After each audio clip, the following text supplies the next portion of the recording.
Ne soyez pas si inquiets, ayez confiance en Dieu et ayez aussi confiance en moi. Il y a beaucoup de place dans la maison de mon Père. Après être allé vous préparer une place, je reviendrai et je vous prendrai auprès de moi, afin que vous soyez, vous aussi, là où je suis. Je suis le chemin, la vérité, la vie.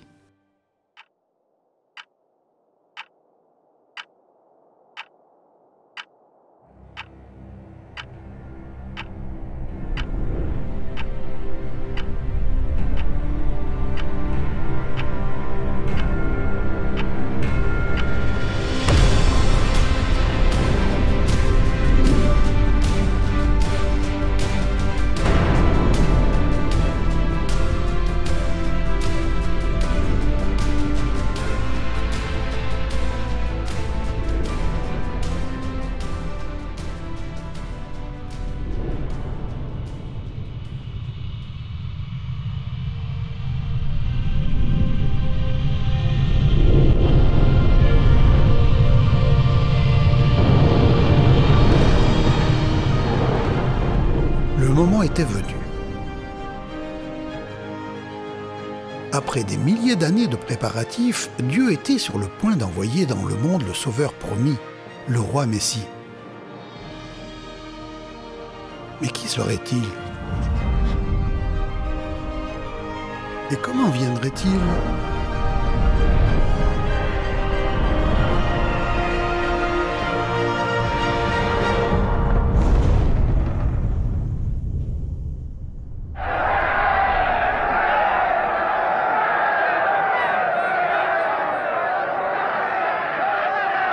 Pilate lui dit alors, « Tu es donc roi ?»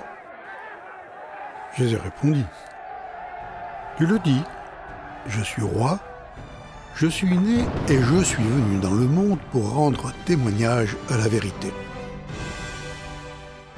Quiconque appartient à la vérité, écoute ce que je dis. » « Qu'est-ce que la vérité ?» lui demanda Pilate. Si nous pouvions retourner dans le temps et revenir en arrière, plus loin, toujours plus loin, avant que les humains, les planètes ou même les étoiles n'existent, nous serions témoins de la puissance et de la gloire qui se cachent derrière les premières paroles de l'Écriture. Au commencement, Dieu créa le ciel et la terre.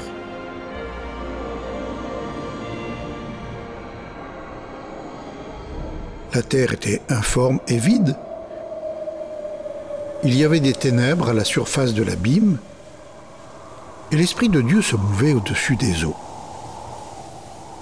Le moment était venu pour préparer la planète pour les êtres humains. Alors Dieu dit que la lumière paraisse, et la lumière parut. Dieu constata que la lumière était une bonne chose, et il sépara la lumière de l'obscurité. Dieu nomma la lumière jour et l'obscurité nuit. Le soir vint, puis le matin. Ce fut la première journée. Chaque jour de la création nous offre un aperçu de la nature de Dieu. Premier jour, Dieu est saint, il est parfait et pur comme la lumière.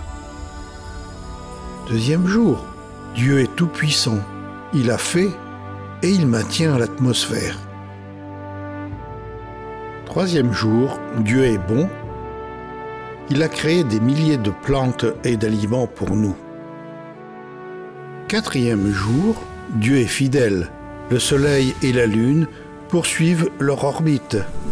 Cinquième jour, Dieu est vie. Il a placé les poissons dans la mer et les oiseaux dans le ciel. Sixième jour, Dieu est amour. Après que Dieu a créé les animaux, il était temps qu'il forme les créatures sur lesquelles il allait déverser son amour. Il était temps qu'il crée des êtres tout particuliers qui pourraient refléter sa sainteté, sa puissance, sa bonté, sa fidélité, sa vie et son amour. Le sixième jour de la création, le roi a eu une conversation avec lui-même, disant « Faisons l'homme à notre image, selon notre ressemblance, et qu'il domine sur les poissons de la mer, sur les oiseaux du ciel, sur le bétail, sur toute la terre. Dieu créa l'homme à son image, il le créa à l'image de Dieu, il créa l'homme et la femme. Le premier homme et la première femme ont été créés avec la capacité de penser, d'aimer et de parler comme leur créateur afin qu'ils puissent jouir d'une relation intime avec lui. Après avoir créé le premier corps humain à partir de la poussière et y avoir insufflé la vie, Dieu a planté un jardin en Éden, quelque part au Moyen-Orient. Une rivière, pure comme le cristal, coulait dans le jardin. Le Seigneur fit pousser du sol toutes sortes d'arbres à l'aspect agréable et aux fruits délicieux. Il mit au centre du jardin l'arbre de la vie et l'arbre qui donne la connaissance de ce qui est bon ou mauvais. Le Seigneur prit l'homme et l'établit dans le jardin d'Éden pour le cultiver et le garder. Le Seigneur n'a pas demandé à Adam s'il voulait vivre en Éden. Dieu étant le créateur et le propriétaire d'Adam, il savait ce qui convenait le mieux pour l'homme. Tu pourras manger de tous les arbres du jardin, mais tu ne mangeras pas de l'arbre de la connaissance du bien et du mal, car le jour où tu en mangeras, tu mourras certainement. Ce n'était pas une règle difficile à observer. Adam pouvait manger de tous les fruits du jardin à l'exception d'un seul. En obéissant à cette simple règle, Adam pouvait montrer qu'il faisait confiance à son Créateur pour savoir ce qui était mieux pour lui. Selon Dieu, quelle serait la conséquence si Adam désobéissait à cette règle? Est-ce que Dieu a dit à Adam que s'il mangeait du fruit défendu, il lui faudrait commencer à accomplir des rites religieux et à s'efforcer de faire assez de bonnes œuvres pour contrebalancer les mauvaises? Est-ce que c'est cela que Dieu avait dit? Non, absolument pas. Dieu avait dit à Adam: le jour où tu en mangeras, tu mourras certainement. La désobéissance à la loi de Dieu est appelée péché. Si Adam brisait la loi de Dieu, la punition serait la mort. Dans son livre, le roi appelle cela la loi du péché et de la mort. La loi du roi affirme que le péché doit être puni par la mort. La mort signifie séparation. Si Adam désobéissait à l'unique commandement de Dieu, il deviendrait comme une branche séparée de l'arbre qui, à peine brisée, commence à se dessécher et à mourir dès qu'elle est coupée de sa source de vie. Si Adam décidait de faire ce qu'il voulait au lieu de faire ce que le roi de l'univers lui disait de faire, ce serait un acte de rébellion. Ce serait péché. Le péché mettrait fin à l'amitié entre l'homme et Dieu. Le péché conduirait le corps de l'homme à vieillir et à mourir. Le péché séparerait l'esprit, l'âme et le corps de l'homme d'avec Dieu pour toujours. Le péché est mortel.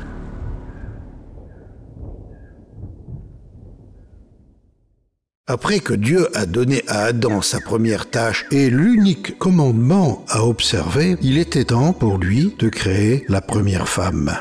L'Éternel Dieu dit: « Il n'est pas bon que l'homme soit seul.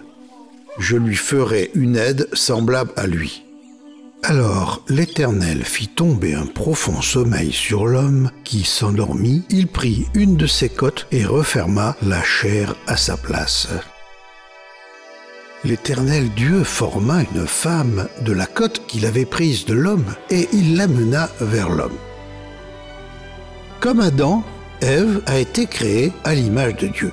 Elle aussi a été créée pour connaître son créateur propriétaire, refléter son caractère et jouir d'une relation heureuse avec lui pour toujours. L'Éternel Dieu se souciait du bien-être d'Adam et d'Ève à la manière d'un père sage et aimant. Chaque soir, il venait dans le jardin pour s'y promener et converser avec eux. Mais Satan n'était pas heureux. Il haïssait Dieu et il haïssait ces deux créatures qui reflétaient l'image de Dieu. Alors le diable, qui avait échoué à s'emparer du royaume céleste, a formé le projet de s'approprier le royaume terrestre. Si seulement il pouvait amener Adam, le chef de la race humaine, à choisir d'enfreindre la loi de Dieu, mais il n'allait pas tenter Adam directement. Un jour, Ève a entendu une voix. Ce n'était pas celle d'Adam, ce n'était pas celle de Dieu. C'était celle d'un serpent. Pour Ève, un reptile parlant n'était qu'une découverte de plus. Elle n'aurait pas pu s'imaginer que l'ennemi de Dieu utilisait le serpent. Elle ne savait pas non plus que Satan voulait se servir d'elle pour tenter Adam de désobéir à la loi de Dieu. Le serpent avait attendu patiemment, épiant chacun des mouvements de la femme d'un regard calculateur. Puis le moment venu, il lui a lancé de sa voix sifflante. « Est-ce que Dieu vous a dit « Vous ne devez manger aucun fruit du jardin » Satan voulait semer le doute dans l'esprit d'Ève à l'égard de la parole de Dieu. Il voulait aussi qu'Ève pense que Dieu privait elle et son mari de quelque chose de bien. La femme répondit au serpent. « Nous pouvons manger les fruits du jardin, mais quant aux fruits de l'arbre qui est au centre du jardin, Dieu nous a dit « Vous ne devez pas en manger » pas même y toucher, de peur d'en mourir. Le serpent répliqua « Pas du tout, vous ne mourrez pas, mais Dieu le sait bien. Dès que vous en aurez mangé, vous verrez les choses telles qu'elles sont, vous serez comme lui, capable de savoir ce qui est bon ou mauvais. » À qui Ève devait-elle faire confiance? À son créateur ou à une créature?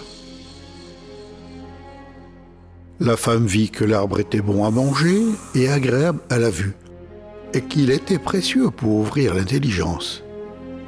Elle prit de son fruit et en mangea. Elle en donna aussi à son mari qui était auprès d'elle, et il en mangea.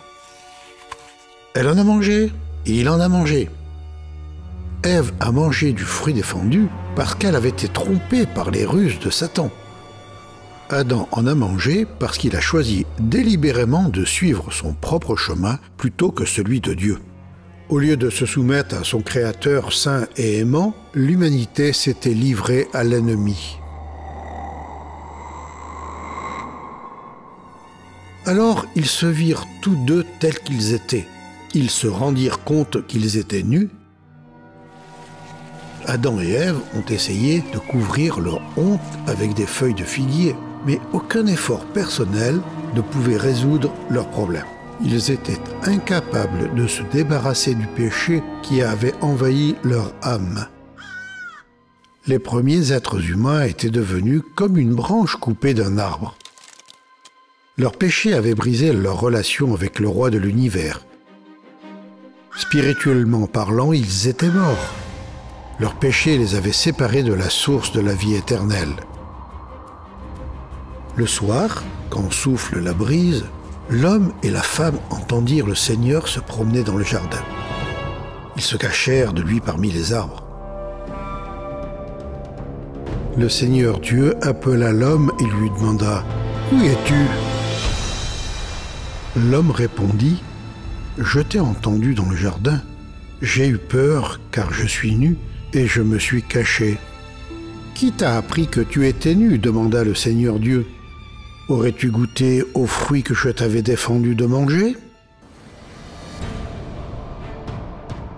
Le jour même où Adam et Ève ont péché, Dieu a prononcé quelques-unes des lourdes conséquences de leur péché. À cause de leur péché, Adam et Ève avaient perdu la domination sur la terre. À présent, leur monde allait inclure des ronces, des douleurs, des tristesses, des maladies et la mort. L'humanité avait péché et l'humanité devait mourir. La loi du péché et de la mort l'exigeait. L'homme ne disposait d'aucun moyen pour se sauver de la malédiction du péché. Restait-il le moindre espoir ?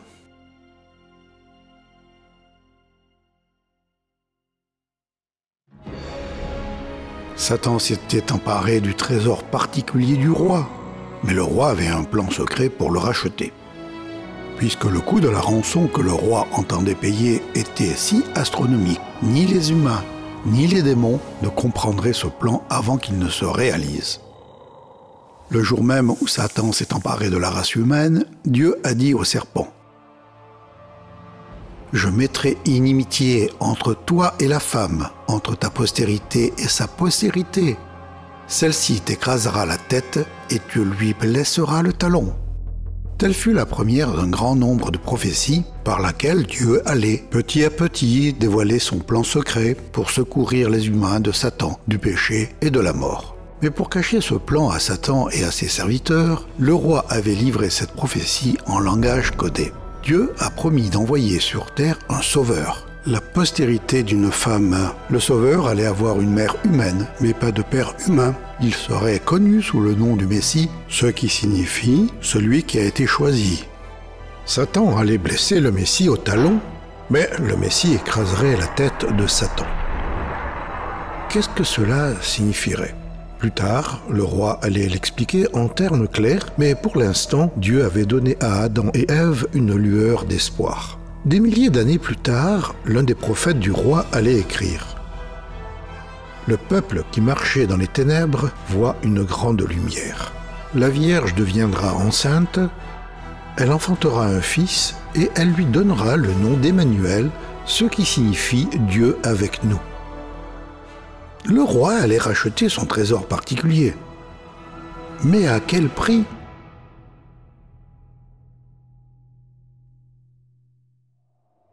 Te rappelles-tu ce qu'ont fait Adam et Ève après avoir mangé du fruit défendu ? Ils s'étaient cousus des habits faits de feuilles de figuier. Est-ce que ces couvertures leur avaient permis de se sentir à l'aise en présence de leur Créateur et Juge ? Pas du tout. Ils se sentaient honteux et coupables. Ils n'avaient aucun moyen de se mettre en règle avec Dieu. Mais Dieu a fait quelque chose pour eux.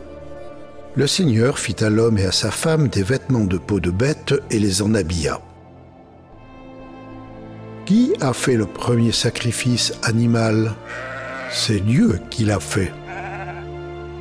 À cause de ce que le Seigneur a fait pour eux, Adam et Ève étaient de nouveau contents d'être dans sa présence.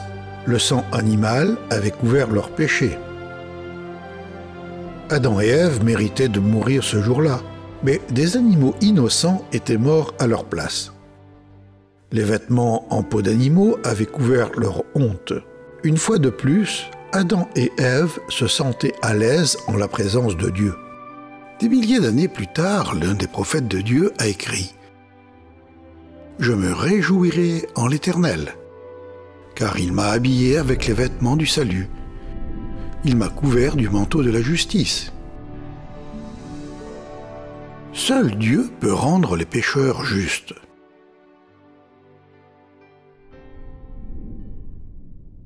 Le péché n'était cependant pas sans conséquences. De même que Dieu avait chassé Lucifer et ses anges mauvais du paradis céleste, de même Dieu a chassé l'homme et la femme du paradis terrestre. Puis après l'en avoir expulsé, le Seigneur plaça des chérubins en sentinelle devant le jardin d'Éden. Ceux-ci, armés de l'épée flamboyante et tourbillonnante, devaient garder l'accès de l'arbre de la vie. Notre grand Dieu créateur est saint. Cela signifie qu'il est pur, sans tache et juste. Du fait de sa nature sainte et de ses saintes lois, Dieu doit punir le péché de la mort, la séparation de la source de vie. Certains s'imaginent que Dieu est si grand qu'il n'a pas besoin de tenir compte des lois qu'il a lui-même établies. Imagine une cour de justice où le juge refuse d'appliquer les lois du pays. Dirais-tu de lui que c'est un grand juge ? Imagine un match de football où l'arbitre ne se soucie pas d'appliquer les règles du jeu. Dirais-tu de lui que c'est un grand arbitre ou un mauvais ? Satan voulait qu'Ève croie que son Créateur n'allait pas appliquer ses règles, qu'il ne punirait pas de mort ceux qui désobéiraient à ses lois. Mais le roi, le juste de l'univers, tient toujours sa parole. Dieu est grand. Vous pouvez lui faire confiance. En dehors du jardin, le monde était tout de même un endroit merveilleux. Mais il renfermait également des choses mauvaises comme des ronces piquantes et des insectes nuisibles. L'on pouvait s'y écorcher le genou ou avoir le nez bouché. Beaucoup d'animaux n'étaient plus pacifiques. Ce n'était pas facile de trouver de la nourriture. Adam et Ève devaient travailler dur pour remplir leur estomac affamé. Ils connaissaient aussi des moments de bonheur et de joie. De son union avec Adam, son mari, Ève devint enceinte. Elle mit au monde Caïn et dit alors « J'ai fait un homme grâce au Seigneur ». Ève donna au premier bébé venu au monde le nom de Caïn, ce qui signifie « possession ». Quel précieux trésor de la part de Dieu! Peut-être avait-elle pensé que son fils serait le sauveur promis, mais elle a vite découvert que son charmant petit garçon était têtu et égocentrique, tout comme ses parents. Plus tard, quand leur deuxième fils est né, Ève lui donna le nom d'Abel, ce qui veut dire vanité ou néant. Clairement, Adam et Ève étaient incapables d'engendrer la postérité de la femme qui, exempt de péché, sauverait les humains de leurs péchés. Au lieu de refléter l'image sainte de Dieu, les enfants d'Adam et Ève reflétaient une nature comme la leur, tendant vers le mal. Adam engendra des fils et des filles selon son image. Regarde l'image. Remarques-tu Caïn qui a enlevé le melon des mains de son petit frère? Il se comporte comme ses parents autrefois, qui ont pris le fruit qui ne leur appartenait pas. Semblable à une maladie contagieuse, le péché d'Adam et Ève avait infecté leurs enfants. Par un seul homme, le péché est entré dans le monde, et par le péché, la mort, et qu'ainsi la mort s'est étendue sur tous les hommes, parce que tous ont péché. Il y a un proverbe africain qui dit « Un rat ne met pas au monde des petits qui ne creusent pas ». Un proverbe arabe dit « Pour le fils d'un canard, de flotter vient naturellement ». Quand nos premiers parents ont péché, ils sont devenus comme une branche coupée d'un arbre. De même que chaque tige et feuille sur la branche coupée sont touchés par cette rupture, de même, chaque membre de la famille d'Adam est affecté par le péché d'Adam. Y avait-il un moyen pour Dieu de pardonner Caïn et Abel et les déclarer justes à ses yeux? Oui, il en existait un, mais il serait très, très coûteux. Les péchés ne sont pardonnés que si du sang est répandu. La loi inviolable de l'univers, la loi du péché et de la mort doit être appliquée, et le péché doit être puni de mort. C'est pourquoi le moyen prévu par le roi pour obtenir le pardon exigeait une mort. Même si le pécheur méritait de mourir, Dieu accepterait le sang de certains animaux tels qu'un agneau. L'agneau ne devait être ni malade, ni égratigné, ni sale. Il devait être en santé et propre. Il devait être un agneau parfait. L'agneau devait être tué et brûlé. Il mourrait à la place du pécheur coupable. L'agneau serait le substitut du pécheur. Un jour, les deux frères ont apporté des offrandes à Dieu, mais seul l'un des deux a apporté une offrande acceptable. Au bout de quelque temps, Caïn fit à l'Éternel une offrande de fruits de la terre. Et Abel, de son côté, en fit une des premiers-nés de son troupeau et de leur graisse. Selon toi, quelle offrande Dieu a-t-il acceptée? Le Seigneur accueillit favorablement Abel et son offrande, mais non pas Caïn et son offrande. Parce qu'il mettait sa confiance dans le Seigneur et dans son plan, Abel a été pardonné et déclaré juste. C'était le don de Dieu à Abel. Dieu avait placé les péchés d'Abel sur l'agneau. L'agneau était mort à la place d'Abel. Le sang de l'agneau avait été versé et son corps brûlé en cendres. La juste colère de Dieu contre le péché était tombée sur l'agneau et non sur Abel. Pourquoi Dieu était-il satisfait de l'agneau sacrifié d'Abel? Parce qu'il représentait le Sauveur à venir qui allait un jour payer en totalité la dette de péché du monde. Caïn s'était approché de Dieu par ses prières, mais il n'avait pas tenu compte de la loi de Dieu qui dit que le péché doit être puni de mort. Caïn était religieux, mais sa relation avec Dieu n'était pas bonne. La loi du péché et de la mort planait toujours au-dessus de lui comme un nuage sombre. S'il ne faisait pas confiance à Dieu et à son plan, il ne connaîtrait jamais Dieu comme ami. Il aurait à lui faire face comme son juge.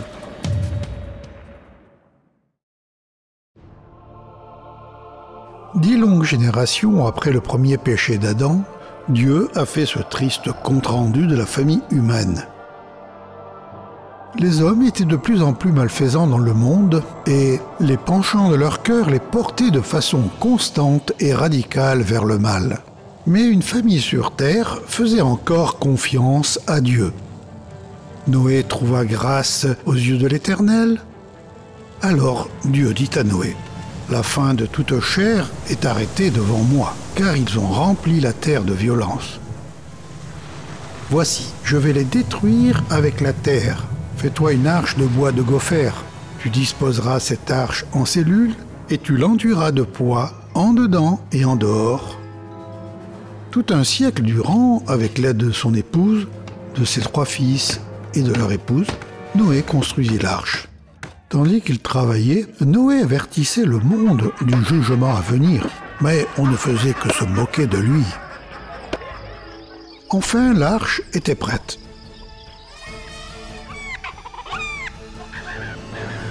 Les eaux souterraines jaillirent impétueusement de toutes les sources et les vannes du ciel s'ouvrirent en grand.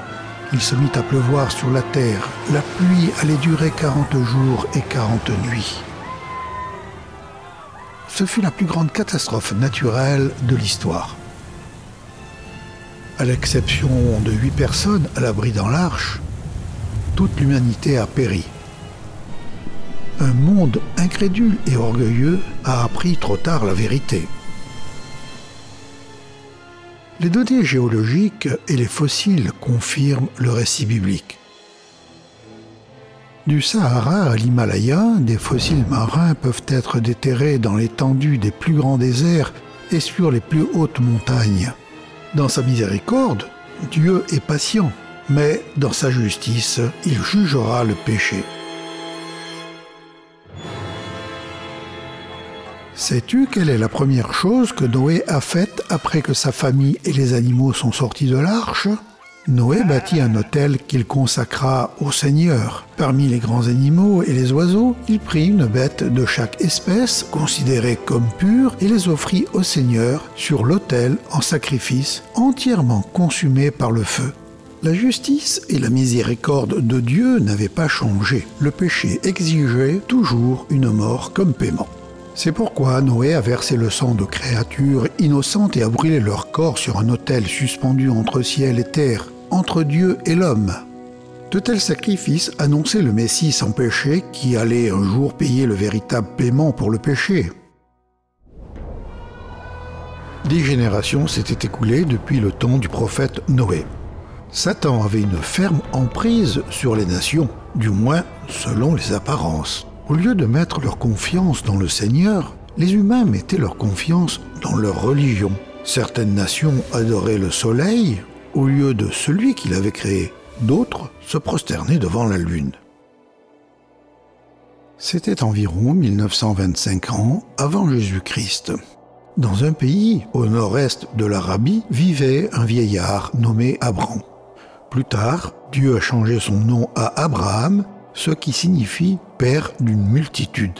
Abraham avait 75 ans, Sarah, son épouse, avait 65 ans et elle n'avait pas d'enfant. Leurs parents et voisins étaient idolâtres. Ils adoraient les choses créées au lieu du Créateur. Un jour, le Seigneur a dit à Abraham « Va-t'en de ton pays, de ta patrie et de la maison de ton père, dans le pays que je te montrerai. Et je ferai de toi une grande nation, et je te bénirai. Je rendrai ton nom grand, et tu seras une source de bénédiction. » Dieu a également dit « À travers toi, je bénirai toutes les nations de la terre. » Si Abraham faisait confiance au Seigneur et le suivait, il deviendrait le père d'une nation de laquelle sortiraient les prophètes, les Écritures et le Sauveur du monde. qu'est-ce qu'Abraham a fait? C'est par la foi qu'Abraham a obéi lorsque Dieu l'a appelé et qu'il est parti pour le pays qu'il devait recevoir en héritage. Et il est parti sans savoir où il allait. Ce n'était pas facile pour Abraham et son épouse de quitter leur famille et de tourner le dos à la religion familiale. Pourtant, ils ont choisi d'endurer les critiques de leur communauté afin de suivre le seul vrai Dieu. Faire confiance et obéir à Dieu n'est pas toujours facile, mais c'est toujours le meilleur choix.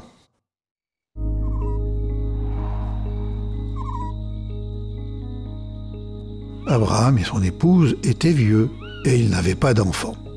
Pourtant, le Seigneur avait promis de faire d'Abraham le père d'une grande nation. Comment Abraham a-t-il réagi à la promesse impossible de Dieu? Abraham eut confiance en Dieu et cela lui fut compté comme justice. Et il a été appelé ami de Dieu. Comme tous les descendants d'Adam, Abraham était pécheur.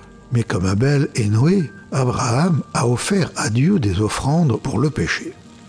Parce qu'Abraham croyait au Seigneur et en ses promesses, Dieu a crédité la justice au compte d'Abraham au ciel et il lui a donné le cadeau de la vie éternelle. Sarah aussi a mis sa confiance dans le Seigneur et Dieu l'a déclarée juste, elle aussi. Mais il est parfois difficile d'attendre. Après avoir vécu en Palestine pendant 10 ans, espérant et priant que Sarah devienne enceinte, ils ont décidé d'aider Dieu à accomplir sa promesse de donner un fils à Abraham. Selon une coutume locale, Sarah a donné sa servante égyptienne Agar à Abraham. Celui-ci a passé la nuit avec Agar et elle est tombée enceinte et a donné naissance à un fils. Ils l'ont nommé Ismaël. Environ 13 ans plus tard, quand Abraham avait 99 ans et Sarah 89 ans, le Dieu Tout-Puissant leur est apparu encore. Il leur a dit qu'ils auraient un fils et qu'ils devaient le nommer Isaac. Le Seigneur a dit aussi à Abraham, « J'ai entendu ta demande en faveur d'Ismaël. Je le bénirai, mais mon alliance, je la maintiendrai avec Isaac, le fils que Sarah va te donner, à cette époque l'an prochain. » Un an plus tard, Sarah a donné naissance à Isaac, le fils de la promesse. Regarde l'image. Vois-tu Abraham et son épouse élever leur regard vers le ciel nocturne? Ils remercient le Seigneur de sa fidélité. Plus tard, Agar et Ismaël ont été renvoyés, mais Dieu s'est montré bon aussi avec eux. Protégé par Dieu, l'enfant grandit. Il habita dans le désert de Paran et devint un habile tireur à l'arc. Sa mère lui fit épouser une Égyptienne. Ismaël est devenu le père du puissant peuple arabe que Dieu a béni de tant de manières différentes. En ce qui concerne Isaac, il est resté à la maison, s'occupant du bétail et des troupeaux de son père. Parfois, Isaac aidait son père à choisir un agneau en bonne santé, à le tuer et à le brûler sur un autel pour leur péché. Mais ni Isaac ni son père ne pouvaient imaginer le genre de sacrifice que Dieu était sur le point d'exiger. Voici le récit de cette épreuve tiré directement des Écritures. Par la suite, Dieu mit Abraham à l'épreuve. Il l'appela et Abraham répondit « Oui, je t'écoute. » Dieu reprit « Prends ton fils Isaac, ton fils unique que tu aimes tant, va dans le pays de Moria, sur une montagne que je t'indiquerai, et là, offre-le-moi en sacrifice. »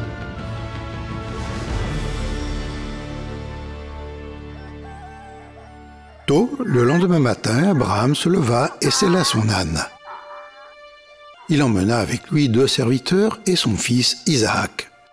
Après avoir coupé assez de bois pour l'Holocauste, il partit vers l'endroit indiqué par Dieu. Le 3e jour, Abraham, levant les yeux, vit au loin l'endroit. Il dit alors aux serviteurs, « Restez ici avec l'âne. Mon fils et moi, nous irons là-haut pour adorer Dieu, puis nous vous rejoindrons. » Comment le fils d'Abraham aurait-il pu les rejoindre s'il allait être mis à mort et si son corps allait être brûlé? Les Écritures disent « Mais Abraham estima que Dieu avait le pouvoir de ramener Isaac d'entre les morts. » Dieu avait promis de faire d'Isaac le père d'une nation nouvelle de laquelle viendrait le Sauveur promis. Dieu ne peut mentir. Pour Abraham, cela suffisait. Entre-temps, que pensait Isaac de tout cela? Il savait qu'il était un pécheur et qu'il méritait de mourir pour ses péchés. Il savait aussi que Dieu accepterait un substitut. Mais aujourd'hui, il se rendait à un lieu de sacrifice sans bélier ni agneau. Cela n'avait aucun sens. Isaac a donc dit à son père, « Nous avons le feu et le bois, mais où est l'agneau pour le sacrifice ?» Abraham répondit, « Mon fils, Dieu veillera lui-même à procurer l'agneau. » Quand ils arrivèrent au lieu que Dieu lui avait indiqué, Abraham construisit un autel et y déposa le bois. Puis il lia Isaac, son propre fils, et le plaça sur l'autel par-dessus le bois. Alors il tendit la main et saisit le couteau pour égorger son fils. Mais du ciel, l'ange du Seigneur l'interpella. « Abraham! Abraham !»« Oui, répondit Abraham, je t'écoute. » L'ange lui ordonna, « Ne porte pas la main sur l'enfant, ne lui fais aucun mal. Je sais maintenant que tu respectes l'autorité de Dieu, puisque tu ne lui as pas refusé ton fils unique. » Relevant la tête, Abraham aperçut un bélier retenu par des cornes dans le buisson. Il alla le prendre et l'offrit en sacrifice à la place de son fils. Tous ces événements illustraient le plan de Dieu d'envoyer sur terre un saint sauveur qui satisferait aux exigences de la loi du péché et de la mort et qui secourrait des pécheurs de chaque nation de la terre. Abraham donna à ce lieu le nom de Yahvé-Jiré, l'Éternel pourvoira. C'est pourquoi l'on dit aujourd'hui, à la montagne de l'Éternel, il sera pourvu. Pourquoi est-ce qu'Abraham a appelé la montagne l'Éternel pourvoira et non l'Éternel a pourvu? Est-ce que Dieu ne venait pas de pourvoir à une rançon?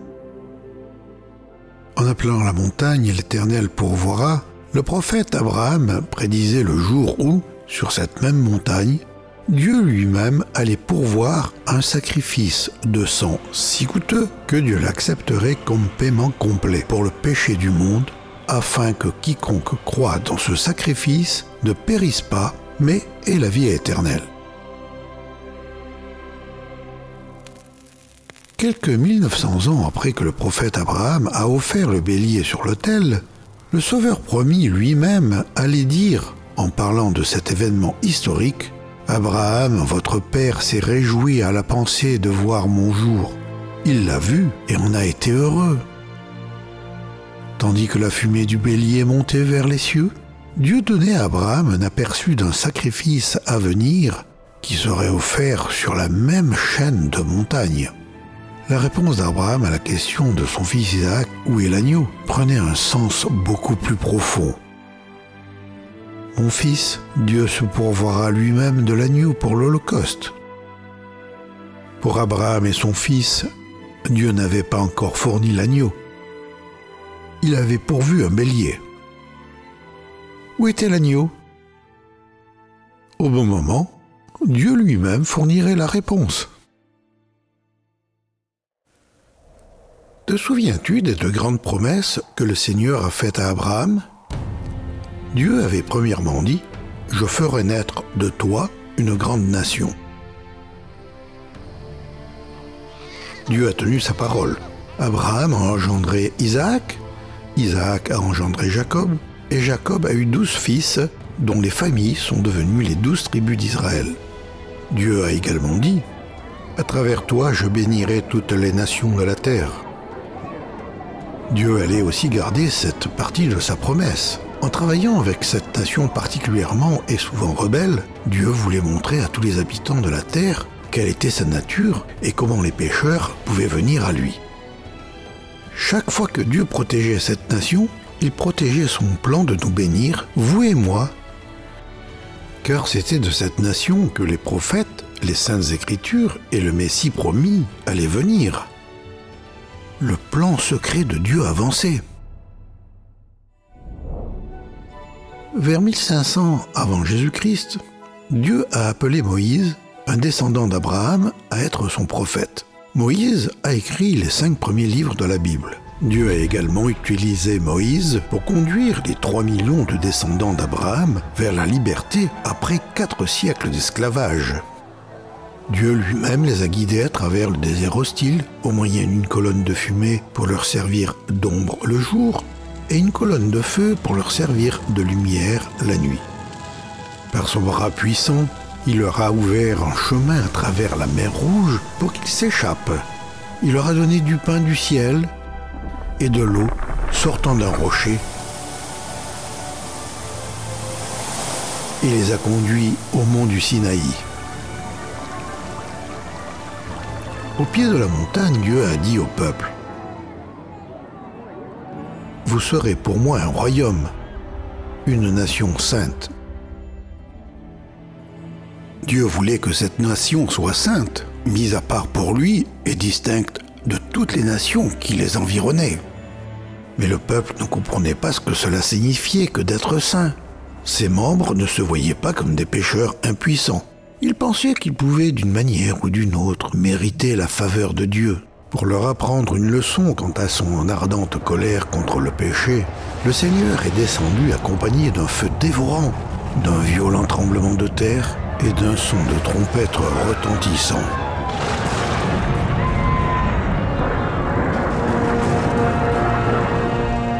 Quand Moïse parlait, Dieu lui répondait dans le tonnerre. Dieu avait donné une seule règle à Adam. Il allait en donner 10 à cette nouvelle nation. Dieu a dit à Moïse que le peuple devait obéir parfaitement aux 10 règles. Maudit soit celui qui ne respecte pas les commandements de la loi de Dieu et qui ne les met pas en pratique. Comment penses-tu que le peuple s'est senti après avoir entendu ces 10 commandements ? Penses-tu qu'il se croyait encore assez bon ? Et qu'en est-il de toi ? Penses-tu que tu sois assez bon pour vivre dans le royaume de Dieu ? Relis la règle numéro 1. Tu n'auras pas d'autre Dieu que moi. Est-ce que tu mets toujours Dieu en premier ? Sinon, tu n'as pas respecté cette loi. Lis la règle numéro 5. Tu honoreras ton père et ta mère. Si tu as déjà désobéi à ton père ou à ta mère, tu es coupable devant Dieu. À présent, jette un coup d'œil à la règle numéro 8. Tu ne voleras pas. Si tu as déjà pris quelque chose qui ne t'appartenait pas, ou que tu as triché à un examen, tu as enfreint cette loi. As-tu jamais dit un mensonge ? Alors tu n'as pas obéi à la règle numéro 9. Le dernier commandement nous dit qu'il est mal de même avoir envie de posséder ce qui appartient à quelqu'un d'autre. Dieu voit le péché dans notre cœur. Combien de péchés a-t-il fallu pour ruiner la relation qu'avaient Adam et Ève avec Dieu ? Un seul. La norme parfaite de Dieu n'avait pas changé. Car si quelqu'un pêche contre un seul commandement de la loi, tout en observant les autres, il se rend coupable à l'égard de tous. Dieu est saint. Les 10 commandements ont donné à la nouvelle nation une norme exacte de ce qui était le bien et le mal. C'était une bonne chose, mais la loi de Dieu comprenait aussi sa part de mauvaises nouvelles. Elle montrait aux gens qu'ils avaient un grand problème. À cause de leurs péchés, ils devaient tous mourir et être séparés de Dieu. La bonne nouvelle, c'était que le Seigneur accepterait toujours le sang versé des agneaux, des taureaux, des chèvres et des colombes pour couvrir leurs péchés. Ainsi, le jour même où Dieu a énuméré ces 10 commandements d'une voix forte, il a dit à Moïse : « Tu m'élèveras un autel sur lequel tu offriras tes sacrifices. » Mais ce système d'offrir du sang d'un animal pour le pardon des péchés n'était qu'une image de ce que Dieu exigeait réellement. Car le sang des taureaux et des boucs ne pourra jamais enlever les péchés. Les animaux n'ont pas été créés à l'image de Dieu. La valeur d'un agneau n'est pas égale à celle d'un homme. Tout comme on ne peut apporter un modèle réduit de voiture en paiement d'une vraie automobile. De même, le prix du sang d'un agneau ne pouvait payer le prix élevé que la loi du péché et de la mort exigeait. Un sacrifice meilleur était nécessaire. Même si les sacrifices d'animaux ne pouvaient ôter la dette du péché du monde, ils donnaient aux pécheurs une image de celui qui le pourrait. À mesure que l'arrivée du Sauveur approchait, le Seigneur a confié à ses prophètes la tâche d'écrire beaucoup plus de prophéties. 12 concernent ce roi Messie. Voici quelques-unes de ses promesses anciennes. La Vierge deviendra enceinte, elle enfantera un fils. Et toi, Bethléem, Ephrata, de toi sortira pour moi celui qui dominera et dont l'origine remonte aux temps anciens, au jour de l'éternité. Car un enfant nous est né, un fils nous est donné. On l'appellera admirable, Dieu puissant, prince de la paix. Voici, votre Dieu viendra lui-même et vous sauvera. Alors s'ouvriront les yeux des aveugles, s'ouvriront les oreilles des sourds. Alors le boiteux sautera comme un cerf. Semblable à un agneau qu'on mène à la boucherie, ils ont percé mes mains et mes pieds. Le Sauveur promis allait-il venir? Mais quand et qui serait-il? Comment ces prophéties allaient-elles s'accomplir?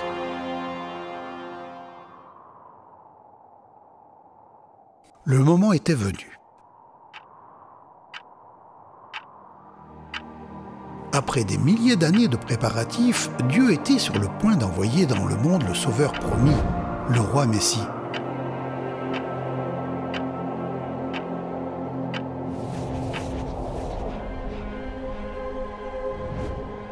Mais qui serait-il? Et comment viendrait-il?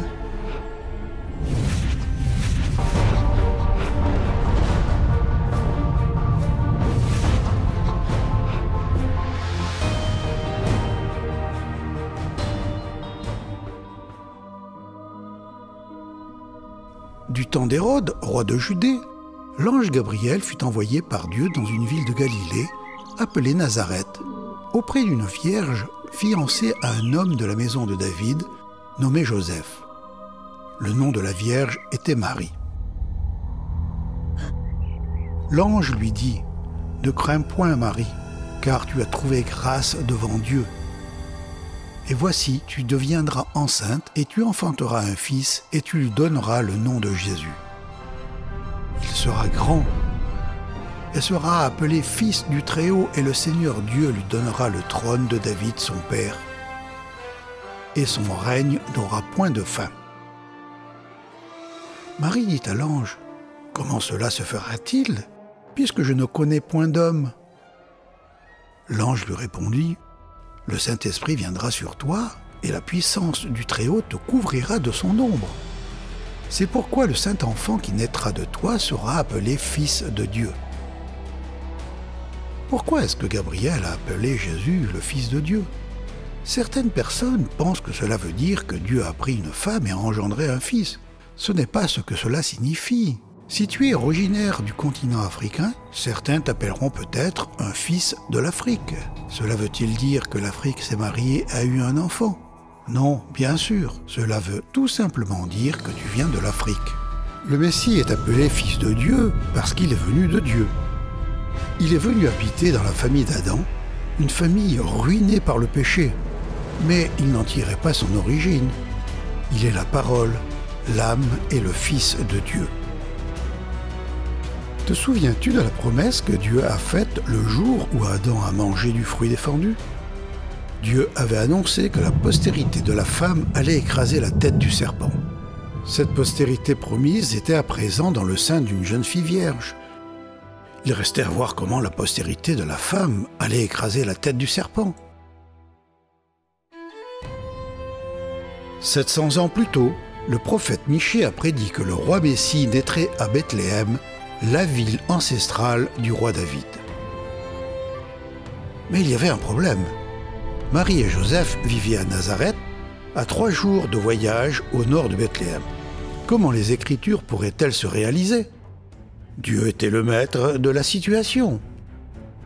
Comme le moment de l'accouchement de Marie approchait, l'empereur romain, César Auguste, a publié un décret exigeant que tous les sujets de l'Empire s'en retournent dans la ville de leurs ancêtres pour s'inscrire en vue du paiement des impôts. Joseph a donc voyagé de Nazareth à Bethléem avec Marie, qui était sur le point de donner naissance.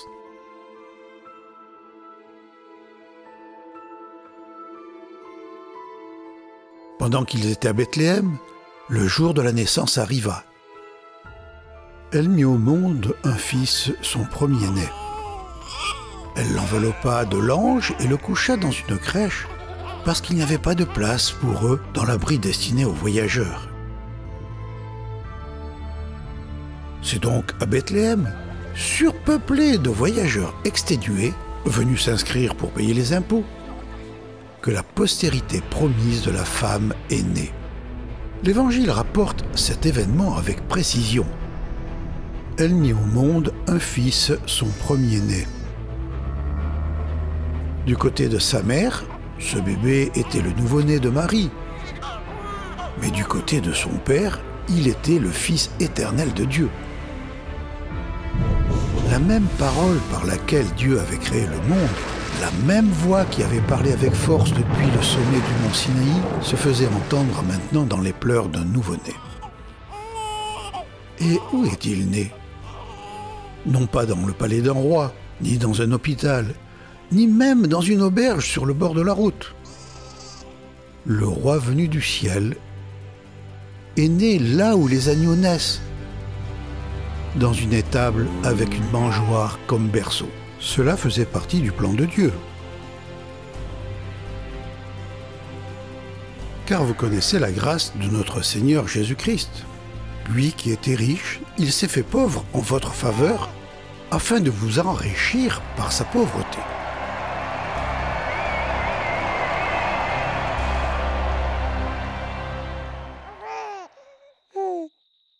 À qui est-ce que Dieu a d'abord fait connaître la nouvelle de la venue du Messie sur terre? À l'empereur? Aux riches et aux célèbres? Aux chefs religieux? Non. Les premiers à recevoir cette nouvelle électrisante étaient de simples bergers, des hommes qui élevaient des agneaux pour être sacrifiés sur l'autel du temple à Jérusalem. Il y avait des bergers qui passaient la nuit dans les champs pour garder leurs troupeaux. Un ange du Seigneur leur apparut et la gloire du Seigneur les entoura de lumière. Ils eurent alors très peur. Mais l'ange leur dit « N'ayez pas peur, car je vous apporte une bonne nouvelle qui réjouira beaucoup tout le peuple. Dans la ville de David est né pour vous un sauveur, c'est le Christ, le Seigneur. Et voici le signe qui vous le fera connaître. Vous trouverez un petit enfant enveloppé de langes et couché dans une crèche. » Tout à coup, il eut avec l'ange une troupe nombreuse d'anges du ciel qui louaient Dieu en disant « Gloire à Dieu dans les cieux très hauts et paix sur la terre pour ceux qui l'aiment. »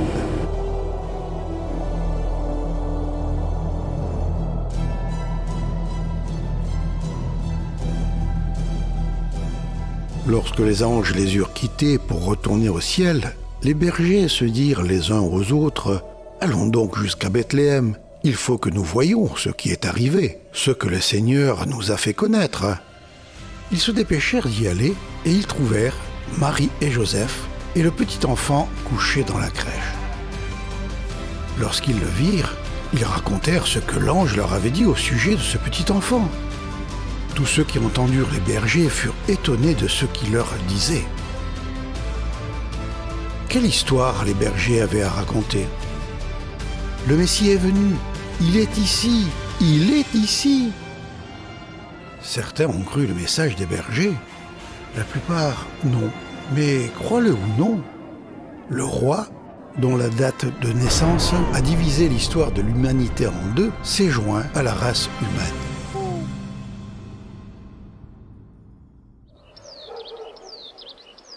Après la naissance de Jésus dans une étable, Joseph a pris des mesures pour trouver un logis convenable pour sa petite famille. Un jour, quelques mages enthousiastes, des savants qui étudient les étoiles, sont arrivés à Jérusalem. Conduits par une étoile particulière, ces hommes étaient venus de la Perse lointaine à la recherche du roi nouveau-né. Ces mages n'avaient qu'une seule question et qu'un seul objectif. Où est l'enfant qui vient de naître, le roi des Juifs? Nous avons vu son étoile apparaître en Orient et nous sommes venus l'adorer. Quand le roi Hérode apprit cette nouvelle, il fut troublé, ainsi que toute la population de Jérusalem. Il convoqua tous les maîtres de la loi et leur demanda où le Messie devait naître. Ils lui répondirent « À Bethléem en Judée, car voici ce que le prophète a écrit. » Alors Hérode convoqua secrètement les savants en leur disant « Allez chercher des renseignements précis sur l'enfant, et quand vous l'aurez trouvé, faites-le moi savoir afin que j'aille moi aussi l'adorer. » Après avoir reçu ces instructions du roi, ils partirent. Ils virent alors l'étoile qu'ils avaient déjà remarquée en Orient. Elle allait devant eux, et quand elle arriva au-dessus de l'endroit où se trouvait l'enfant, ils entrèrent dans la maison et virent l'enfant avec sa mère, Marie. Ils se mirent à genoux pour adorer l'enfant.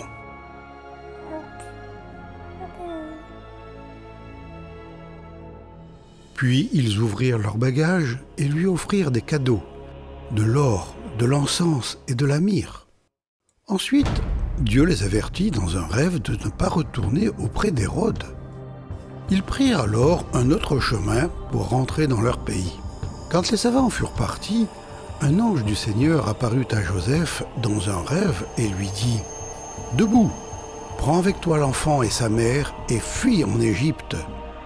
Reste-y jusqu'à ce que je te dise de revenir, car Hérode va rechercher l'enfant pour le faire mourir. » Hérode a essayé de faire tuer l'enfant.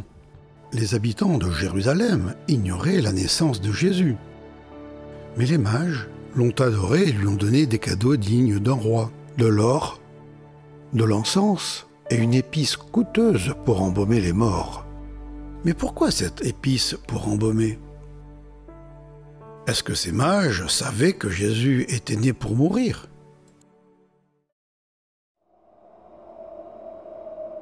Après avoir reçu l'avertissement de l'ange, Joseph a emmené Marie et l'enfant Jésus en Égypte, où ils ont vécu en tant que réfugiés jusqu'à la mort du cruel roi Hérode. Après la mort d'Hérode, un ange du Seigneur apparut dans un rêve à Joseph en Égypte. Il lui dit « Debout, prends avec toi l'enfant et sa mère et retourne au pays d'Israël, car ceux qui cherchaient à faire mourir l'enfant sont morts. » C'est ainsi que s'est accomplie une autre prophétie ancienne prononcée par le Seigneur. « J'appellerai mon fils hors d'Égypte. » Joseph et Marie ont alors emmené Jésus à Nazareth, où il a grandi en compagnie de ses demi-frères et demi-sœurs. De bien des manières, Jésus était comme tous les enfants. Il mangeait, dormait, jouait, étudiait et apprenait un métier. Mais dans d'autres domaines, il était différent des autres enfants. Il n'était jamais égoïste. Il honorait toujours ses parents. Il ne mentait jamais. Il faisait toujours la joie de son Père au ciel. Il était saint, innocent, sans tache, séparé des pécheurs. Jésus est le seul enfant parfait de l'histoire. Parfait ne signifie pas qu'il ne soit jamais écorché le genou ou qu'il n'ait jamais eu de boutons sur le visage. Cela signifie qu'il avait une nature parfaite. Il était parfaitement saint et bon. Il était aussi parfait en puissance et en sagesse. Mais avant d'entrer dans le ventre de Marie, il s'était imposé certaines limites afin qu'il puisse vivre comme un humain parmi les humains. Et Jésus grandissait. Il progressait en sagesse et se rendait agréable à Dieu et aux hommes. À l'âge de 12 ans, Jésus a fait le voyage de Nazareth à Jérusalem avec ses parents pour la fête annuelle du sacrifice connue sous le nom de Pâques. Tandis que ses amis exploraient la grande ville, Jésus a passé la semaine dans la cour du temple, assis parmi les enseignants, les écoutant et leur posant des questions. Tous ceux qui l'entendaient étaient surpris de son intelligence et des réponses qu'il donnait. Le temple était le lieu où les agneaux étaient brûlés sur un autel pour les péchés du peuple. Le garçon Jésus comprenait ce qui échappait aux savants religieux. Il était venu offrir le dernier agneau en sacrifice.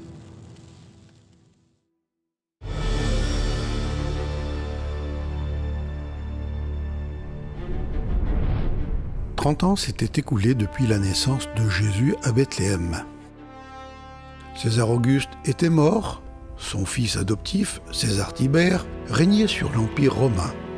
Hérode Antipas régnait sur la Galilée.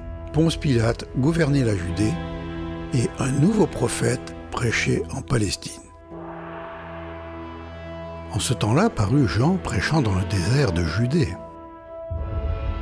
Il disait « Repentez-vous, car le royaume des cieux est proche. » Des centaines d'années auparavant, deux prophètes, Ésaïe et Malachie, avaient écrit au sujet d'un futur prophète qui annoncerait l'arrivée du roi Messie. Ce prophète était Jean. Les prophètes précédents avaient prophétisé. Au moment voulu par Dieu, le Sauveur promis viendra sur la terre. Jean, quant à lui, prêchait. Ce moment est venu. Le Sauveur est ici. Des foules se pressaient dans le désert pour écouter Jean. Ceux qui ont confessé leur nature pécheresse et leur besoin d'un sauveur ont été baptisés dans le Jourdain.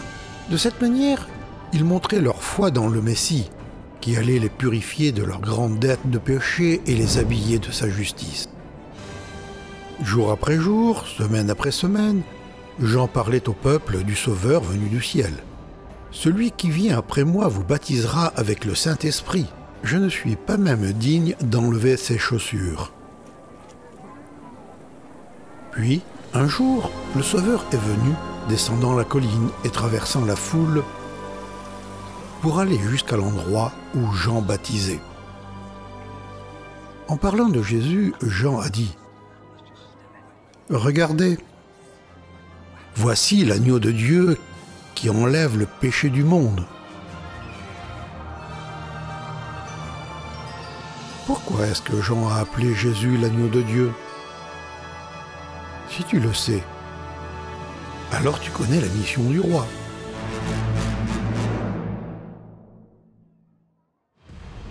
Satan n'était pas content que cet homme parfait vive en intrus dans son royaume.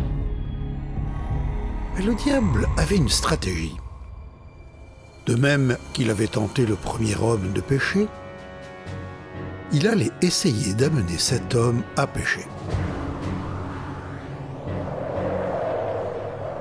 Le diable l'amena encore sur une très haute montagne, lui fit voir tous les royaumes du monde et leur splendeur.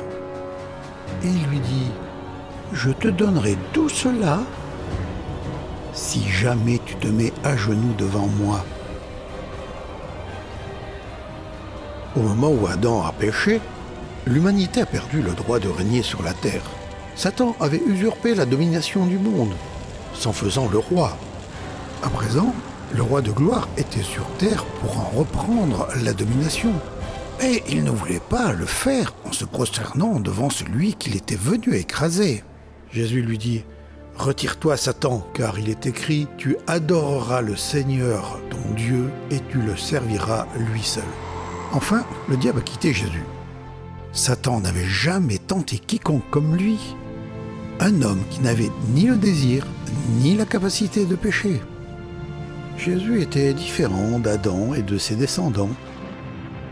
Le premier homme, tiré de la terre, est terrestre. Le second homme est tiré du ciel. Adam avait été le premier homme parfait. Jésus était le second homme parfait. Lorsque Satan a tenté Adam de pécher, Adam a perdu et Satan a gagné. Lorsque Satan a essayé d'amener Jésus à pécher, Satan a perdu et Jésus a gagné. Le premier homme nous a amenés dans le royaume de Satan, un royaume de péché et de mort. Le second homme est venu nous en sortir.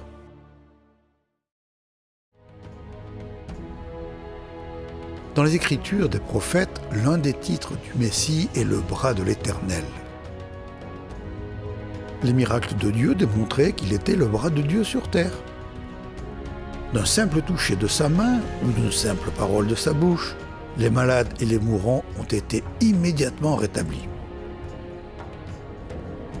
Des foules nombreuses vinrent à lui, amenant avec elles des boiteux, des aveugles, des infirmes, des muets et beaucoup d'autres malades. On les déposa aux pieds de Jésus et il les guérit. Les paroles du prophète s'accomplissaient. Les aveugles voient, les boiteux marchent, les lépreux sont guéris, les sourds entendent, les morts reviennent à la vie et la bonne nouvelle est annoncée aux pauvres. Un lépreux vint à Jésus, se mit à genoux devant lui et lui demanda son aide en disant « Si tu le veux, tu peux me rendre pur. » Jésus fut rempli de pitié pour lui. Il étendit la main, le toucha et lui déclara « Je le veux, sois pur. » Aussitôt la lèpre quitta cet homme et il fut pur.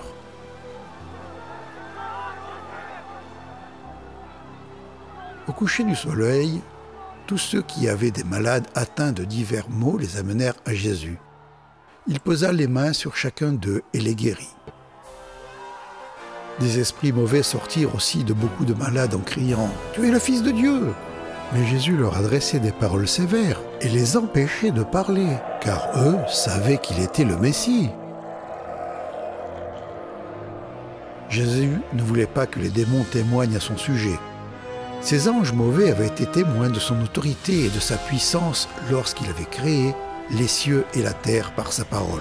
Il frissonnait en se rappelant le jour où il les avait chassés du ciel.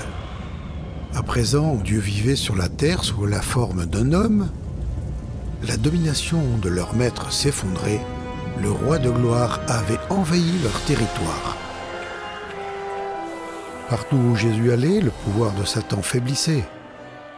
Partout où Jésus allait, la malédiction du péché était inversée. Les miracles étaient accompagnés d'un message. Le moment est arrivé et le royaume de Dieu est proche. Changez d'attitude et croyez à la bonne nouvelle.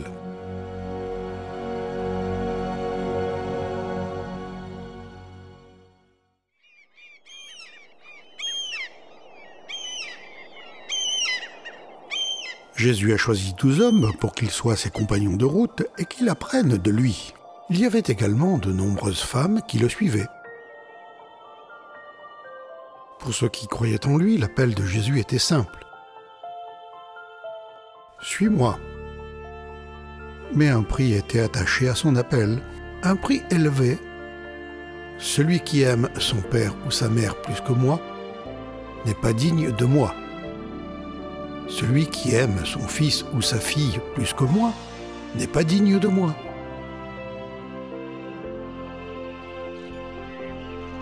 Jésus enseignait souvent à ses disciples comment des citoyens du royaume des cieux devaient vivre pour refléter le caractère et la gloire de leur roi. Vous avez appris qu'il a été dit « Tu aimeras ton prochain et tu haïras ton ennemi. » Mais moi, je vous dis, aimez vos ennemis. Priez pour ceux qui vous persécutent. Jésus n'était pas comme ces enseignants religieux qui disaient des choses telles que « Faites ceci, ne faites pas cela, suivez ces règles, voici comment agir. » Seul Jésus pouvait dire « Je suis le chemin, la vérité et la vie. » Jésus était également différent des prophètes qui offraient des sacrifices pour leurs péchés et qui ont écrit au sujet du Messie à venir. Jésus disait « Ne croyez pas que je sois venu pour abolir la loi ou les prophètes. Je suis venu non pour abolir, mais pour accomplir. »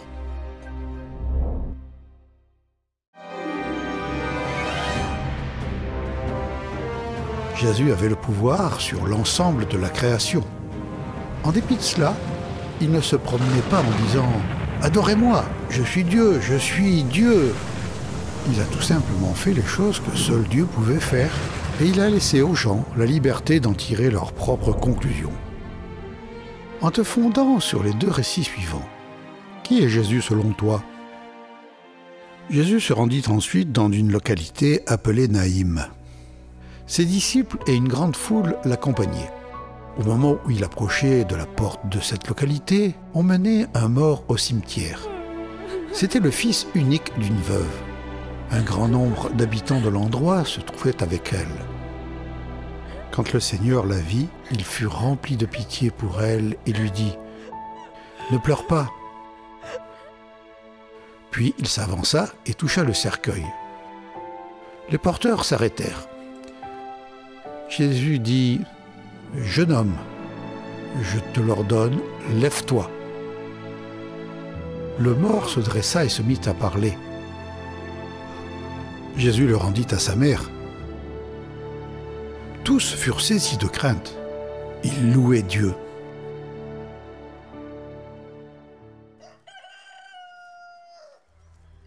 Un autre jour, Jésus était en visite chez deux sœurs dans le deuil, Marthe et Marie. 4 jours auparavant, leur frère Lazare était mort.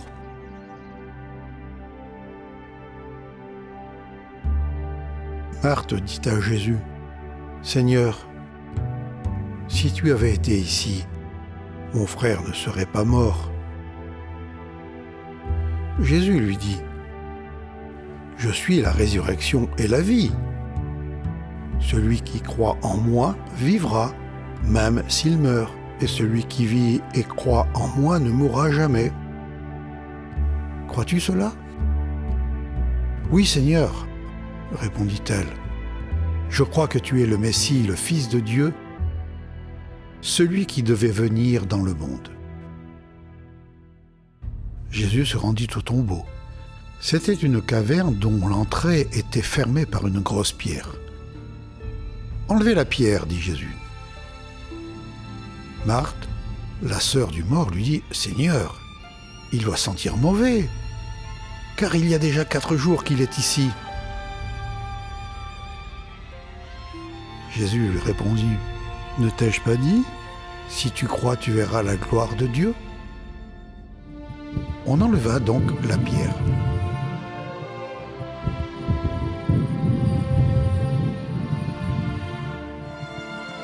Il cria très fort, « Lazare, sors de là !»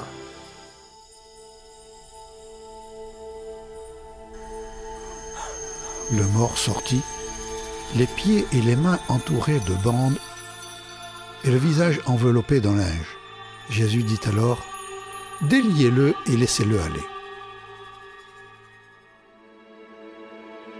Le Seigneur Jésus est la seule personne de l'histoire qui pouvait dire « Je suis la résurrection et la vie. » Ses œuvres confirmaient que ses paroles étaient vraies.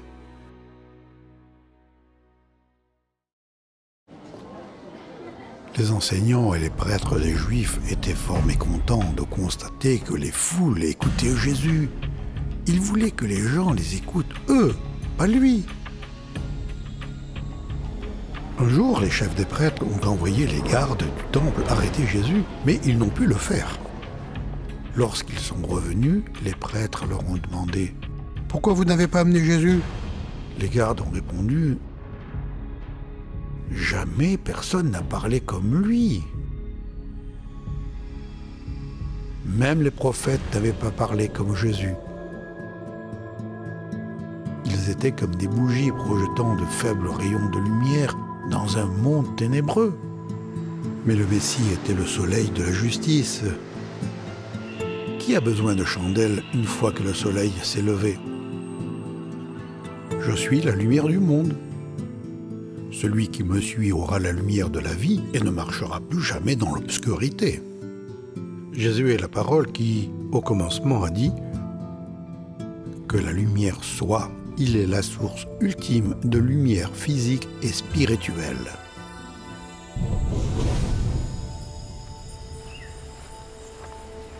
Comme le temps approchait pour le Messie d'accomplir sa mission, il a conduit 3 de ses disciples, Pierre, Jacques et Jean, sur une haute montagne. Il changea d'aspect devant leurs yeux.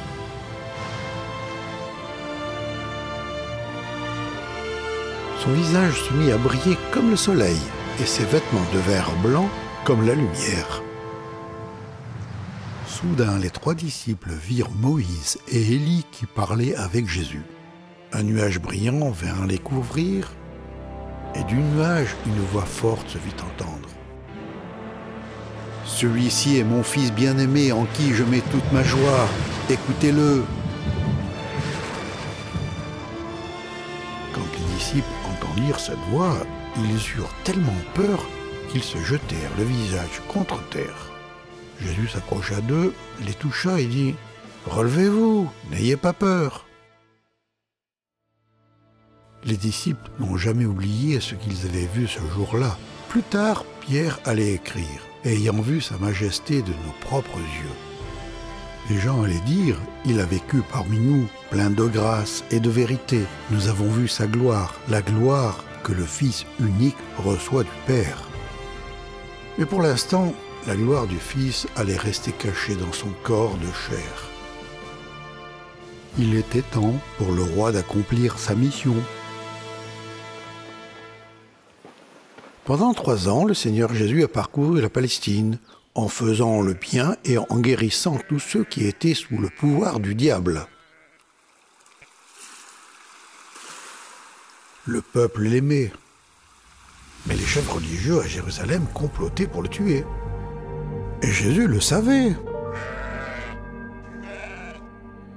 C'était la veille de la fête annuelle du sacrifice, appelée la Pâque. Le lendemain, des milliers d'agneaux allaient être tués. Bien que Jésus savait que lui aussi serait tué le lendemain, il a passé la soirée à manger un dernier repas avec ses disciples. À minuit, il a conduit ses disciples à un jardin appelé Gethsémané. Là, connaissant les horreurs qui l'attendaient, il a prié son Père. Puis, comme un signal donné, les chefs religieux sont arrivés à la tête d'une foule d'hommes armés. Jésus a permis aux hommes de l'attacher et de l'emmener à la maison du chef des prêtres, où les chefs des Juifs s'étaient assemblés. Là, beaucoup d'hommes ont dit des mensonges au sujet de Jésus. Le grand prêtre se leva alors dans l'assemblée et interrogea Jésus. « Ne réponds-tu rien à ce que les gens disent contre toi ?» Mais Jésus se taisait, il ne répondait rien. Le grand prêtre l'interrogea de nouveau. « Es-tu le Fils de Dieu auquel vont nos louanges ?»« Oui, je le suis. Et vous verrez tous le Fils de l'homme siégeant à la droite du Dieu puissant. Vous le verrez aussi venir parmi les nuages du ciel. » Alors le grand prêtre déchira ses vêtements et dit « Nous n'avons plus besoin de témoins. Vous avez entendu cette insulte faite à Dieu. Qu'en pensez-vous » Tous déclarèrent qu'il était coupable et qu'il méritait la mort. Quelques-uns d'entre eux se mirent à cracher sur Jésus. Ils lui couvrirent le visage, le frappèrent à coups de poing et lui dirent « Devine qui t'a fait cela ?» Et les gardes prirent Jésus et lui donnèrent des gifles. La cour juive avait prononcé la peine de mort, mais elle n'avait pas l'autorité de la mettre en application. Seule une cour romaine pouvait le faire.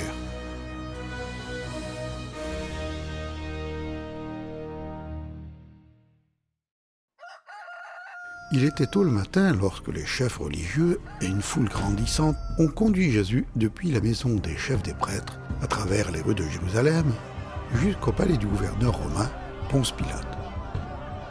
Les chefs religieux voulaient que Pilate mette Jésus à mort. Là, ils se mirent à l'accuser en disant « Nous avons trouvé cet homme en train d'égarer notre peuple. Il leur dit de ne pas payer les impôts à l'empereur et prétend qu'il est lui-même le Messie, un roi. » Pilate s'adressa alors au chef des prêtres et à la foule. « Je ne trouve aucune raison de condamner cet homme. » Ils lui répondirent « Si ce n'était pas un malfaiteur, nous ne serions pas venus te le livrer. » Pilate rentra alors dans le palais. Il fit venir Jésus et lui demanda « Es-tu le roi des Juifs? Qu'as-tu donc fait ?» Jésus répondit, « Mon royaume n'appartient pas à ce monde. Si mon royaume appartenait à ce monde, mes serviteurs auraient combattu pour empêcher qu'on me livre aux autorités juives. Mais non, mon royaume n'est pas d'ici-bas. » Pilate lui dit alors, « Tu es donc roi ?»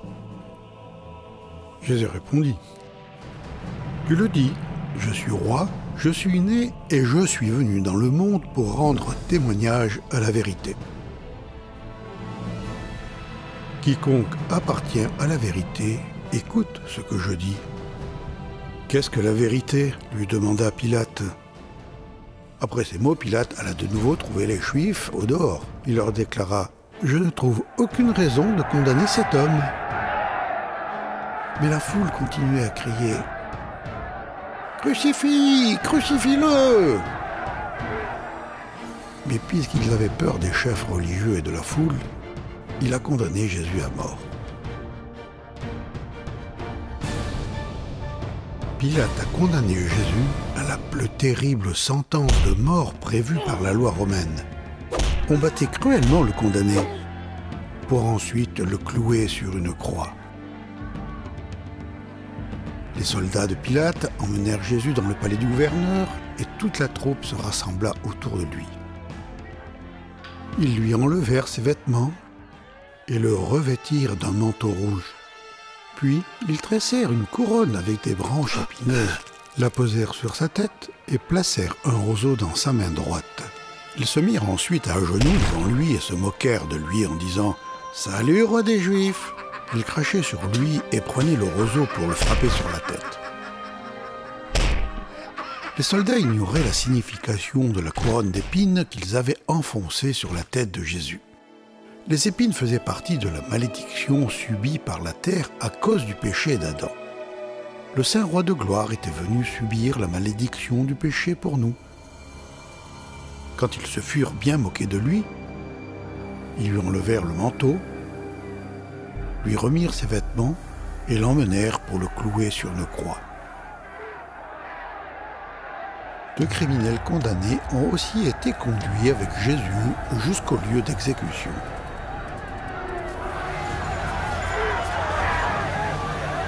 À un moment donné, au cours de la sinistre parade, les soldats romains ont forcé un homme de l'Afrique du Nord à porter la croix de Jésus.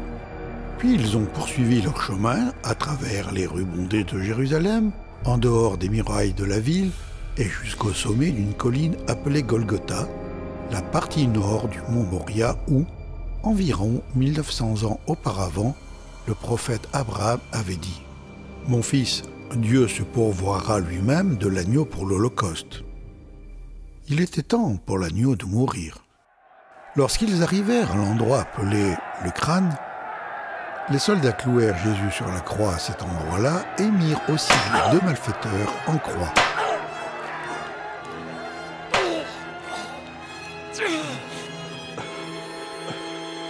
Jésus dit alors, « Père, pardonne-leur, car ils ne savent pas ce qu'ils font. »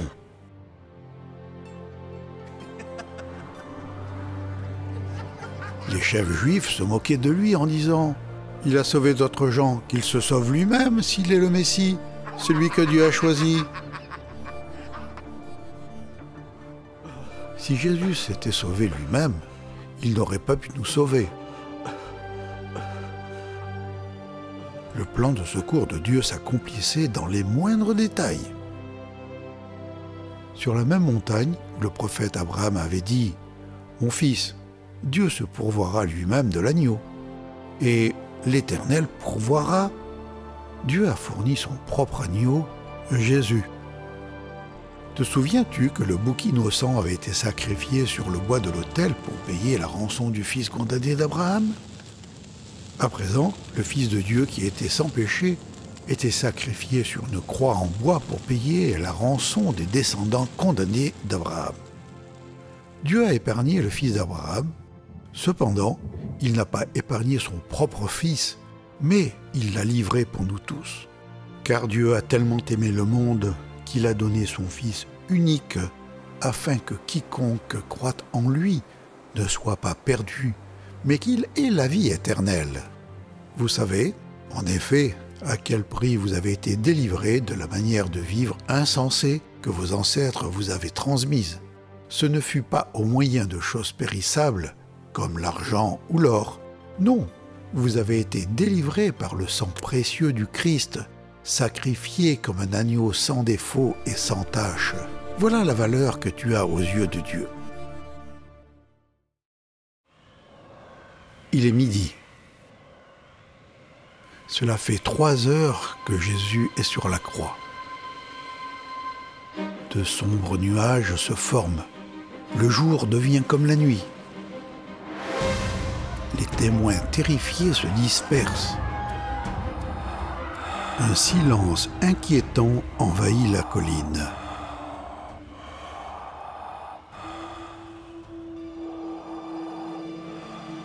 Trois heures plus tard, Jésus s'écrie : « Mon Dieu, pourquoi m'as-tu abandonné ?»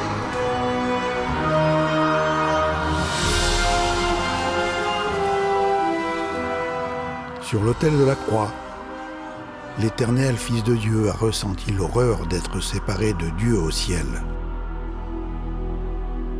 Pendant ces heures de ténèbres, cachées aux yeux des hommes, Dieu a pris tous nos péchés et les a mis sur son Saint Fils. Jésus est devenu la dernière offrande pour le péché. Pendant que les péchés passés, présents et futurs du monde étaient placés sur Jésus, Dieu au ciel a dû détourner son regard, puisque ses yeux sont trop purs pour voir le mal. Pendant 3 longues heures, la colère de Dieu contre le péché s'est enflammée contre sa propre offrande. Comme un agneau sacrifié sur l'autel, l'agneau de Dieu était suspendu sur la croix entre ciel et terre, entre Dieu et l'homme. L'être infini a subi dans le temps notre enfer, afin que nous n'ayons pas à le subir pendant l'éternité. Et puis, tout était terminé. Sachant qu'il avait subi la punition que les pécheurs méritaient et qu'il avait accompli les prophéties de l'Ancien Testament, Jésus a dit : « Tout est achevé !» Alors, il baissa la tête et mourut. À ce moment, le rideau suspendu dans le temple se déchira depuis le haut jusqu'en bas. La terre trembla, les rochers se fendirent. Pendant des siècles, des agneaux avaient été tués et brûlés sur l'autel du temple. Lorsque Jésus est mort, Dieu a déchiré le rideau qui séparait la pièce particulière où le sang était versé chaque année pour couvrir les péchés. En déchirant le rideau, Dieu déclarait : « Tout est achevé. La dette pour le péché est payée en entier. Mon agneau a versé son sang, saint et pur, pour les péchés du monde. Je n'accepterai plus de sang animal pour les péchés. Mon Fils bien-aimé est le dernier sacrifice. Pour tous ceux qui croient en lui, la porte du ciel est grande ouverte. »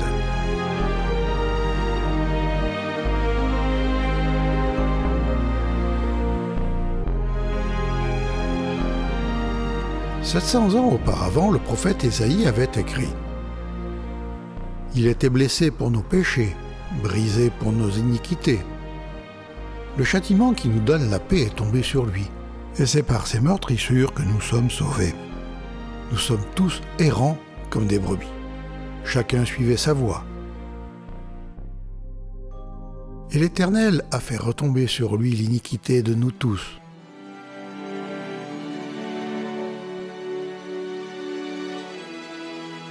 Tout est achevé. »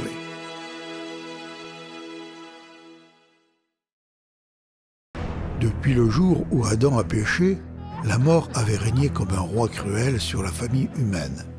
Si Jésus avait commis un seul péché, la mort aurait fait que son corps commence à se décomposer, à sentir et à se changer lentement en poussière. Mais 1000 ans auparavant, le prophète David avait écrit : « Tu ne permettras pas que ton bien-aimé voie la corruption. » La mort et le tombeau n'ont eu aucun pouvoir sur celui qui n'avait jamais péché. Le troisième jour, après la mort et l'enterrement de Jésus, tôt le dimanche matin, plusieurs femmes se sont rendues au tombeau pour lui rendre hommage. Tout à coup, il y a eu un grand tremblement de terre lorsqu'un ange est descendu du ciel, a roulé la pierre et s'est assis dessus. Les soldats se sont évanouis, mais l'ange a dit aux femmes: « N'ayez pas peur, je sais que vous cherchez Jésus, celui qu'on a cloué. Il n'est pas ici. Il est revenu de la mort à la vie, comme il l'avait dit. Venez, voyez l'endroit où il était couché. Allez vite dire à ses disciples, il est revenu d'entre les morts. » Elles quittèrent rapidement le tombeau, remplies tout à la fois de crainte et d'une grande joie, et coururent porter la nouvelle aux disciples de Jésus. Tout à coup, Jésus vint à leur rencontre et dit: « Je vous salue. » Elles s'approchèrent de lui, saisirent ses pieds et l'adorèrent. Pendant ce temps, les soldats sont allés dans la ville et ont dit aux chefs religieux ce qui était arrivé. Alors les chefs leur ont donné une somme d'argent considérable, leur disant: « Vous déclarerez que les disciples de cet homme sont venus voler son corps durant la nuit, pendant que vous dormiez. » Mais leur mensonge ne pouvait pas cacher la vérité. Le tombeau était vide. Par sa mort, Jésus a payé la dette du péché.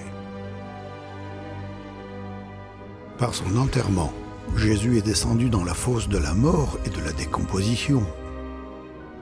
Par sa résurrection, Jésus a vaincu la mort et il nous dit à présent: « Ne crains point, je suis le premier et le dernier et le vivant. J'étais mort, et voici, je suis vivant au siècle des siècles. Je tiens les clés de la mort et du séjour des morts. » Pour tous ceux qui croient à cette bonne nouvelle, la mort est simplement la porte qui mène dans la présence du roi qui nous dit: « Parce que je vis, vous vivrez aussi. » Au cours des 40 jours suivants, le Seigneur allait soudainement apparaître à ses disciples, leur parler et ensuite disparaître.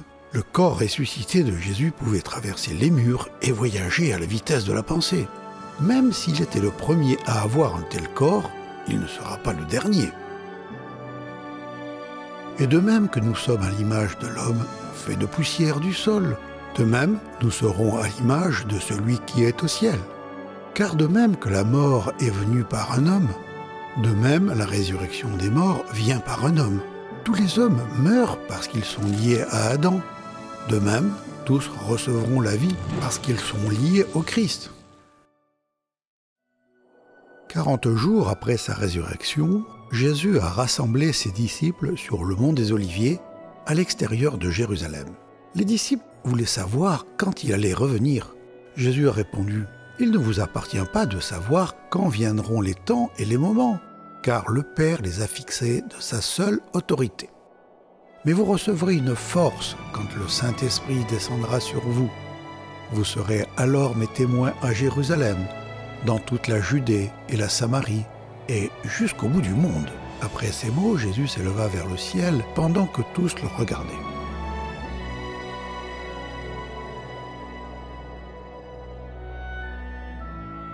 Puis un nuage le cacha à leurs yeux.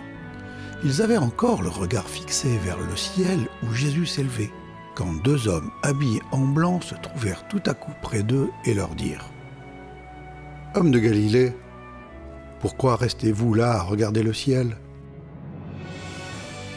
Ce Jésus, qui vous a été enlevé pour aller au ciel, reviendra de la même manière que vous l'avez vu y partir. » Les apôtres retournèrent alors à Jérusalem. Entre-temps, au ciel, le moment était venu pour couronner le roi de gloire et d'honneur.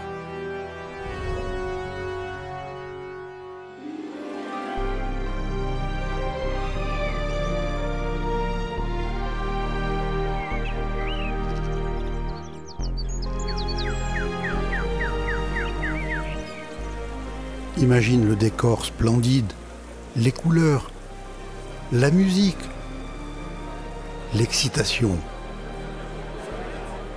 Une centaine de milliers d'anges se chuchotant les uns aux autres. Le roi revient, mais son apparence sera changée. Celui qui a créé l'homme à l'image de Dieu portera à jamais l'image de l'homme. Un silence se fait sur la cité céleste. Soudain, il est rompu par un retentissement majestueux de trompettes, suivi d'une proclamation à la voix forte. « Portes, élevez vos linteaux! Élevez-vous, portes éternelles! Que le roi de gloire fasse son entrée! » Qui est ce roi de gloire? L'Éternel fort et puissant? L'Éternel puissant dans les combats? Qui donc est ce roi de gloire? L'Éternel des armées.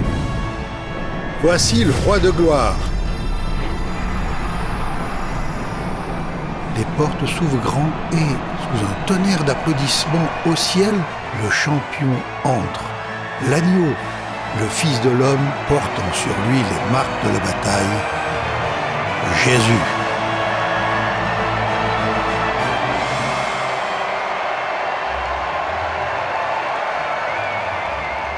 Au travers de la multitude en adoration, il se dirige vers le trône de son Père. Se retournant, il regarde la race rachetée d'Adam et s'assoit. Mission accomplie.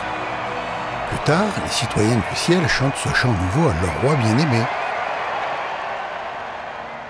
Tu es digne, car tu as été mis à mort et, par ton sacrifice, tu as acquis pour Dieu des gens de toute tribu, de toute langue, de tout peuple et de toute nation. Puis les anges entourent le trône. L'agneau qui a été mis à mort est digne de recevoir l'honneur, la gloire et la louange.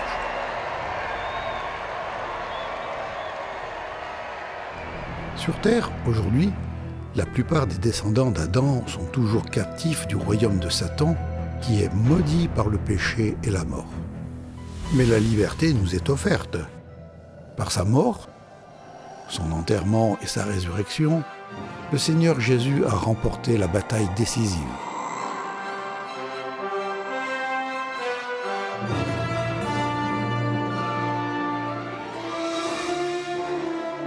À tous ceux qui mettent en lui leur confiance, il déclare « Ne soyez pas si inquiets, ayez confiance en Dieu et ayez aussi confiance en moi. Il y a beaucoup de place dans la maison de mon Père. Après être allé vous préparer une place, je reviendrai et je vous prendrai auprès de moi, afin que vous soyez, vous aussi, là où je suis. Je suis le chemin, la vérité, la vie. Personne ne peut aller au Père autrement que par moi. »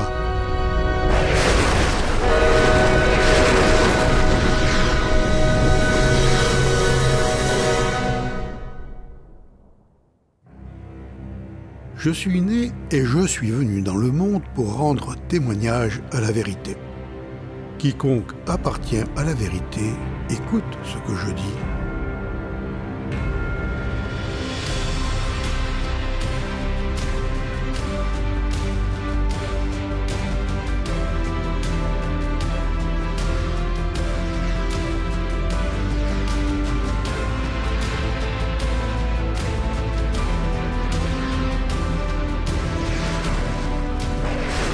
Aimerais-tu rencontrer celui qui t'a créé? Aimerais-tu vivre pour toujours avec le Créateur et Maître des galaxies? Cela t'est possible. Il s'est révélé et il veut que tu le connaisses. Il veut que ta famille et ta communauté le connaissent aussi. Il t'invite à comprendre son plan, à connaître son amour, à contempler sa majesté, à te soumettre à son règne et à vivre pour sa gloire. Mais il ne te contraint pas à être son sujet. Après tout, il n'est pas simplement un roi. Il est le roi de gloire. Voici son histoire.